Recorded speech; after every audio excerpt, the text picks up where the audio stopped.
want to say a few words about why we want to have this course and what's the content, what's the structure. Well, the course is going to include a lot of discussion and images and AI. It shouldn't be surprising, but I just wanted to mention it. We could see that the discussion works well. I see it's a good community. Everybody speaks good English, so there will be some discussion activities. Mostly we'll work in pairs, but you have already found someone to sit next to, someone to talk to. So I think there's going to be no problem with that. The course is also about the value of discussion tasks and activities and the value of AI tools for teachers. But I think it's actually the same value. I wanted to represent this, that I do believe that, okay, AI is important, it's something valuable, but the aim of the course is to show you that discussion tasks and activities are just as valuable.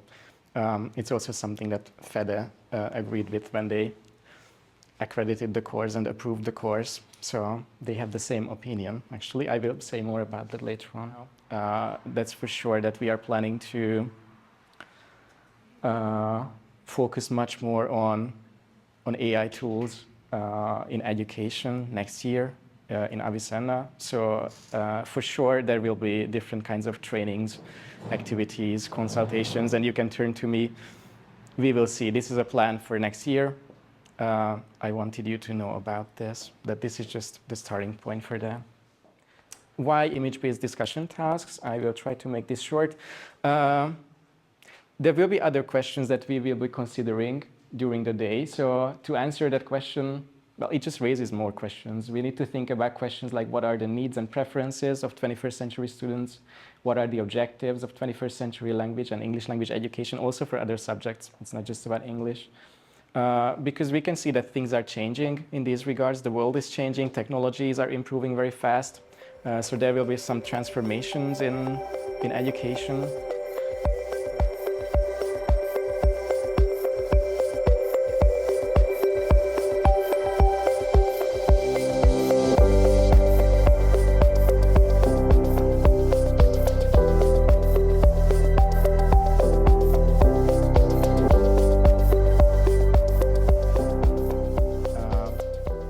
AI technologies can help students with any part of language learning, basically, now even conversation practice. So the AI is very good at practicing conversation, discussion activities. It's the same for grammar, vocab, so they can learn basically anything. So those who want to, so if somebody really wants to learn a language, basically they can do that with the help of AI today, and they don't really need, they don't necessarily need a real teacher, a real classroom context, I'm just saying. And this is just the first step towards the future. So that raises the question, what is the function of classroom learning, especially in the future? I do believe that students will continue to go to school, they will be in classrooms, but I think the function of classroom learning is going to change a bit.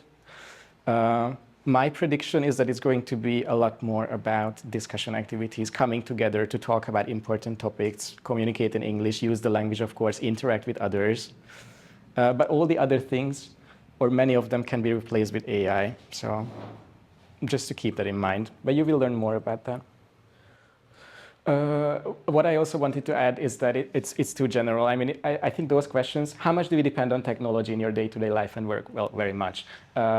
How affected are you if you lose your phone or if your computer crashes? Very much. I mean, I don't know, I can't work, but it's not a discussion. I mean, students can answer that in a second. Like, it's not a real discussion question. It's a general question, but it's not really discussion. Also the next one, so in which area do you think the main breakthrough is going to come? Well, I think in all of those. So I would rather ask questions like, what's going to be the biggest breakthrough in artificial intelligence, in communication, in energy use? Because in all of those areas, there are going to be breakthroughs. So why should students pick just one of them? I think it's a general question, not the best for prompting meaningful discussion.